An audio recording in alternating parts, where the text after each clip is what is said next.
Tomato, গাজর, শসা, পেঁয়াজ, সামান্য একটু নুন আর তার সাথে কিন্তু আমি এখন মিলিয়ে নেব একটু টমেটো সস। বাস, এটা কিন্তু আমার রেসিপি এগরোল খাওয়ার। চটজলদি যখন আমার এগরোল খেতে ইচ্ছে করে আমি কিন্তু বেশি তামঝাম করি না, আমি কিন্তু জাস্ট এর মধ্যে এরকম করে সবজি কেটে নিয়ে নুন দিয়ে আর ওর মধ্যে একটু সস দিয়ে মিক্স করে নিই। আর আমার কিন্তু ওই সময় দুর্দান্ত লাগে এইভাবে এগরোল খেতে। হ্যাঁ, আমার যে কাছের লোক আছে তারাও কিন্তু ওইভাবে খেতে ভালোবাসে। আজ সকালবেলা ব্রেকফাস্টে রেখেছি এগরোল। অনেকদিন হয়ে গেল এগরোল খাওয়া হয়নি। ঘরে বানিয়ে খেলে, আর এগরোলের মধ্যে কিন্তু অনেক ভেজিটেবলও রয়েছে যেগুলো কিন্তু স্বাস্থ্যের জন্য অনেক উপকারী। এগরোলটা যেমন একটু হেলদি একটু আনহেলদির কম্বিনেশনে রয়েছে। ময়দাটা হলো আনহেলদি, আবার ওদিকে গাজর, শসা, টমেটো এগুলো হয়ে যাচ্ছে হেলদি। তো যাই হোক, আজকে খাচ্ছি এগরোল। তো এগরোলের যেমন ভাবনা তেমন প্রস্তুতি শুরু করে দিয়েছি। এখন আমি এগরোল বানাচ্ছি, আর এরপরে কিন্তু আরও রান্না রয়েছে, সেগুলো তোমাদের সাথে শেয়ার করব।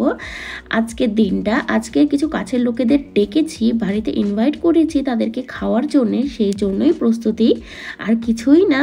মাঝে মাঝে কাছের লোকেদের ডেকে কিন্তু খাওয়ালে পরে বেশ মনটা ভালো লাগে, কারণ বাড়িতে অতিথি আসলে পরে বেশ ভালো লাগে। আমি তো খুব খুশি হই আমার বাড়িতে কোনো অতিথি আসলে, বেশ জমজমাট থাকে, সবাই থাকে, গল্প গুজব, আড্ডা, রান্না বাড়ি, খাওয়া দাওয়া। ইস, সেই মুহূর্তটা কিন্তু অপূর্ব হয় আমার কাছে। যেহেতু একা একা থাকি, সেই জন্য কেউ আসলে পরে মনে হয় তার জন্য কিছু করি, তা কিছু বানাই। আর এগরোলটা কিন্তু খেয়ে ভালোই কমপ্লিমেন্ট পেয়েছিলাম যে এগরোলটা খেতে বেশ স্বাদ হয়েছিল।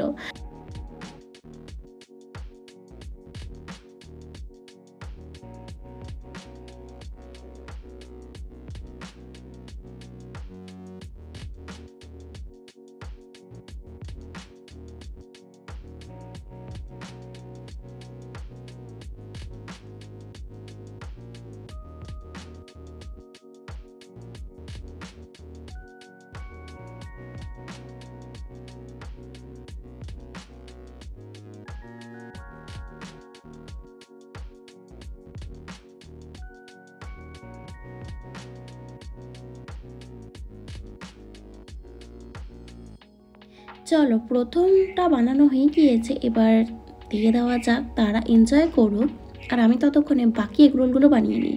আর এগরোলটা এরকম করে মাঝখান থেকে আমি কেটে দিয়েছি, দেখতেও সুন্দর লাগে আর খেতেও অনেক সুবিধা হয় ছোট ছোট হলে, তাই না? চলো ব্রেকফাস্টটা করে তারপর তোমাদের সাথে দেখা করছি।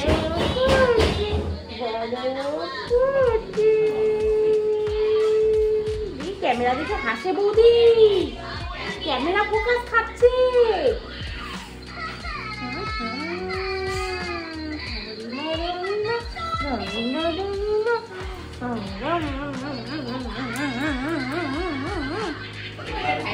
ক্যামেরা ফোকাস খাচ্ছে, ক্যামেরা ফোকাস, দেখো দেখো দেখো দেখো দেখো। আজ লাঞ্চের মেনুতে রয়েছে মাটন।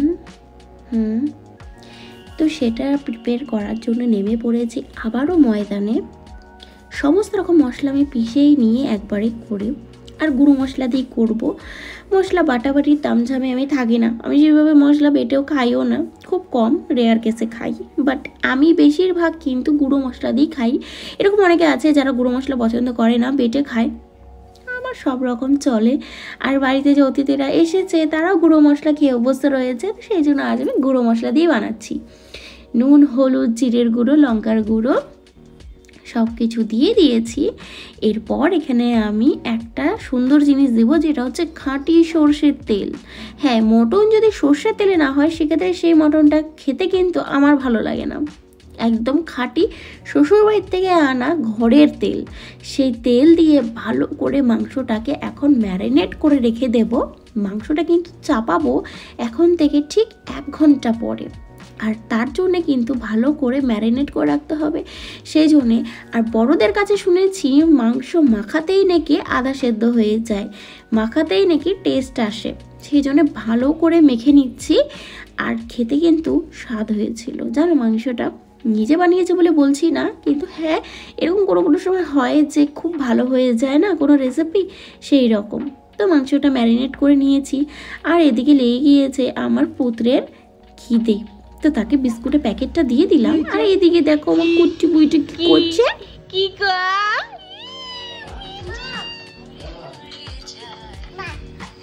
মা, হ্যাঁ মা তো এটা, ওটা বলো ওর মা, দেখো ওটা বলো ওর মা, দেখো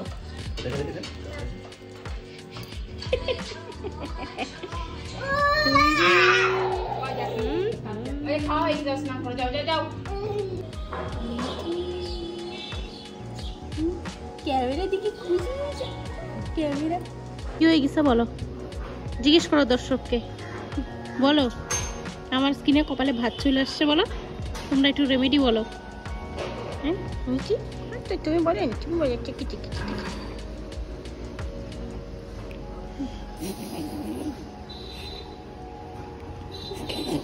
কেমন করে দাও, চোখ উল্টি হবে একেবারে,